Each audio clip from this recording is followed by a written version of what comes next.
All right, spring 1995, a time that changed my life forever. That was the time I took the stairs. Just kidding. All right, does that work right there? I think it's supposed to go on your head, but when you're bald, it looks funny. I might just hold it. I don't know. I'm just going to hold it.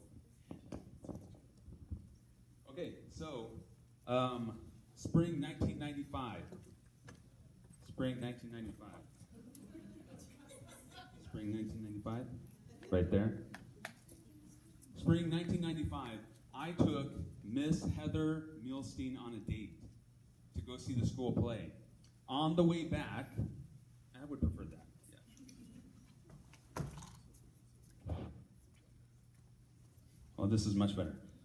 Yeah, so I took Heather Milstein on a date. On the way back, it was only like a 5-minute drive. We're headed back home, and then Heather has this amazing idea. She says, we should drive through the Westwood Reservoir, right? Now, it wasn't an actual reservoir. It was the Westwood Mall parking lot, and it had this large body of standing water. Didn't know how deep it was, but it was much deeper in the springtime. I know that. And I never drove through there. I knew some people did things like that, but I was very safe. Heather was not as safe. She said she had driven through it, and it was a lot of fun. This was the decision point, okay? This is the first decision. And it was a pretty easy decision. Spend more time with Heather, right? We take this detour, more time with Heather, or I take her home now, less time with Heather. And I was inclined to spend as much time with Heather as possible. So it was an easy decision. Yeah, we driving through the reservoir. So I sped up, we went into the parking lot, I sped up, and as soon as we hit the water, I hit the brakes because this was really unsafe. And I went through the water at about 2 miles an hour. Heather was very unimpressed. But you don't know what's in there, right? You don't know if there's a drop-off or a big rock or something. And we don't even know how deep it is. So we went through there, and it was actually fairly safe. It was about 4 to 5 inches of water. So with Heather's chiding, we came back around and tried one more time, right? This time I'm going a lot faster. We're hitting 20, 30 miles an hour, and we hit that puddle, and boom, water. This huge wave just engulfs the car. And it doesn't stop. Like it's continually just flooding over the car, and then the car dies. It just stops. I can't get it to turn over. I'm like, oh my gosh, we're in the middle of the Westwood Reservoir, the dead car. What was I thinking? Anyhow, we pushed it. Actually, I'm not sure why we did that, because we could have just left the car there and walked the mile to Heather's house. It seemed really important that we should just push the car and not leave the car. I don't know why we did that. We'll count that to foolishness of youth.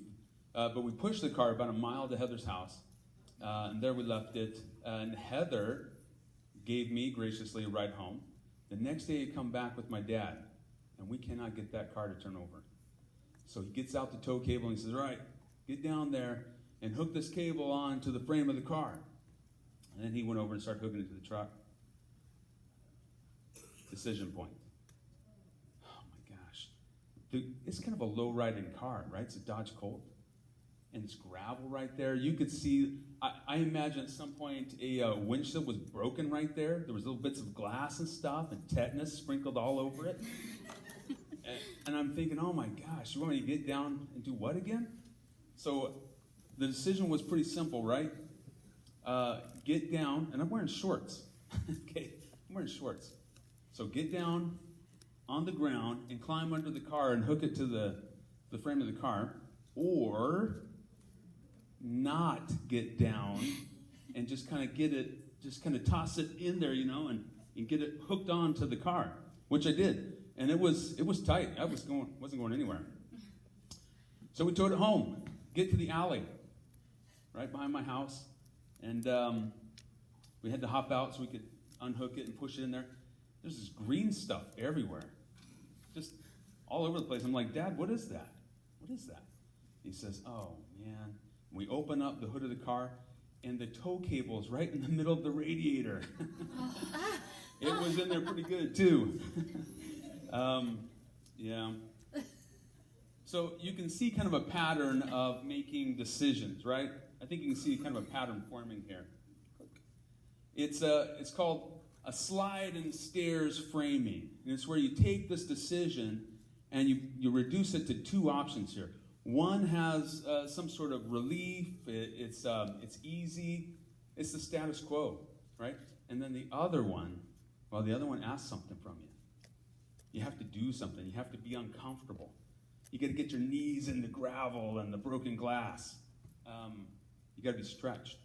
So one is the slide, right? Offers relief. It's real easy. And the other one, well, that's the stairs.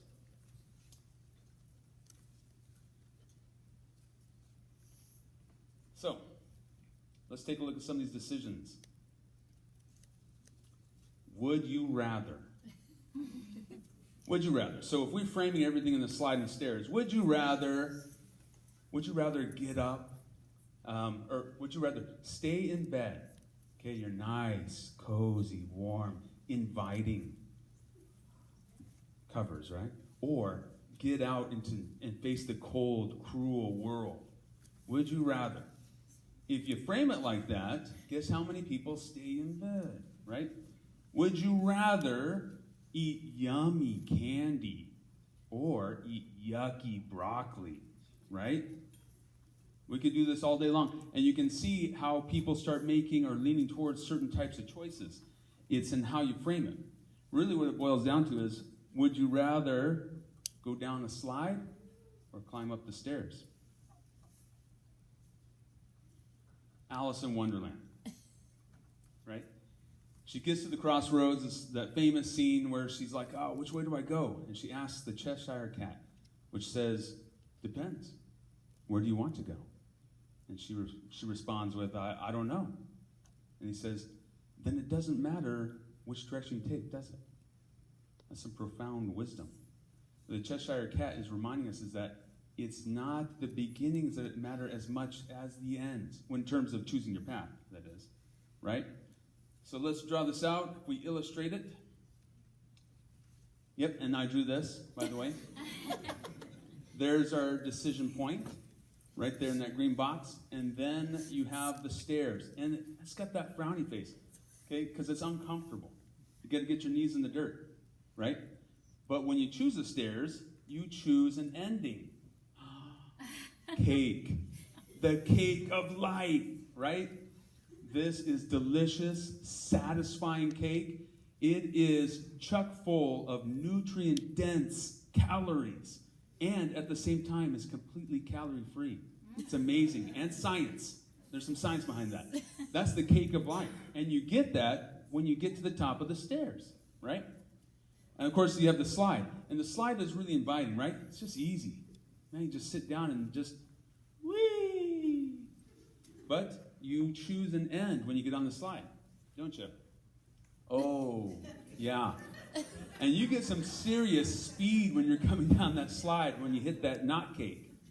And the knot cake is really, it's uncomfortable. It's awkward. It can be pretty distressing, okay? So, what are we making the decision between? Yeah. If you're doing the slide and stairs framing, you're choosing between the frowny face or the smiley face, but that's deceptive. Because when you start a journey, a path, you're picking a destination. What you're really choosing between is cake and not cake. That's what you're choosing between. Cake, not cake. Oh, it's interesting to note that children, youth, they have a hard time with this. But part of that is because they can't see the future. Their brains haven't developed to that point where they're really future-oriented. They're very now-oriented. So what they're looking at is those frowny face and that smiley face. That's what they're seeing. That's what they're doing. In fact, the job of parents is to help children learn to take the stairs. Sometimes you have to stack the decisions. You got to change the framing just a little bit.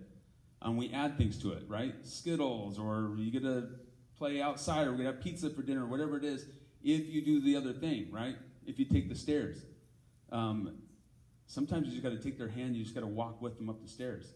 As they learn to see what's on the other end of the staircase there, the cake of life, they get it figured out. In fact, it's a mark of maturity. When a child makes a decision based on the future outcome instead of instant gratification. That's what we're looking for, isn't it? Now, adults struggle with taking the stairs sometimes, but that often comes with distress. When adults are in distress, when they're struggling, and they stop being future-oriented. They're in the next 15 minutes. They're in survival mode. We're talking Maslow's hierarchy of needs, right? They're at the bottom. They don't care about the future because I don't know if I'm going to make it there. I just need a few wins now. I need something now. It's the next 15 minutes.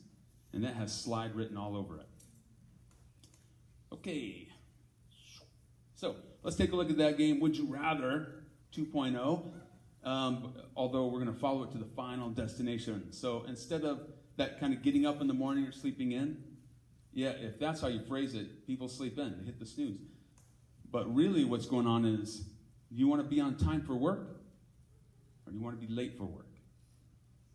Oh, well, I'm getting up, right? Do you want to drink water? Oh, this is always a hard one for me, guys, because Pepsi Zero. Water just feels very sad to me. It's hard. But I know the right answer is, do you want to feel hydrated and healthy, or do you want to feel sluggish and tired? Right? If we're choosing the end, we're looking at the destination, that changes the game a little bit. Maybe it makes it easier to make a different decision.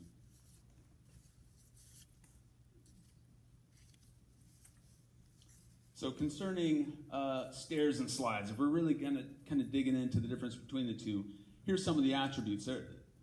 Choice. Nobody accidentally takes the stairs. They don't. People sometimes accidentally fall down the stairs. But they don't accidentally climb up the stairs. It takes intention. You choose it. In fact, you have to actively choose it. If you don't, you take the slide. That's our default setting. Human behavior 101, right? Avoid pain, seek pleasure. Our default setting is to go down the slide. If you don't think about it, if you're not conscious of what's going on around you, you take the slide. Stairs? No, you have to actively choose that. Habits. Interesting enough, one slide can break the strongest habit of climbing stairs. Just takes one. Not saying it will, but it can.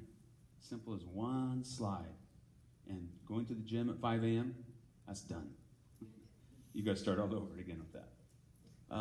But slides, you just go down once, and it can be an instant habit. It can. It's not always, but it can be. In fact, you can actually, one of the kind of litmus tests for good things in life, you have to hold on to with both hands. Because you let go when it's gone. But the bad things in life, well, they don't let go of you. Pain. I like the stairs in this regard. The stairs are pretty upfront and honest about it. You look at the stairs and you know exactly what the cost is and what it's going to take, and you weigh it out in your mind. That's actually why we sometimes don't take the stairs. It's because they're so upfront about it. The slide, surprise reveal at the end, at the very end. But there's always pain. There's always going to be pain. Pain is the currency by which you purchase all the good things in life. There's some pain. But how you get that pain and where it comes and what you do with it, that's something different. Slides, surprise, not cake. Rewards. The reward for stairs, enduring happiness. Let's say that, right? That cake, enduring happiness. The slide, all it offers is fleeting pleasure. And pleasure is a cheap substitute for happiness. That's just a cheap substitute. Just like fear is a cheap substitute for respect. Oh, it's not the same. Those are two very different things, right? Is this, no.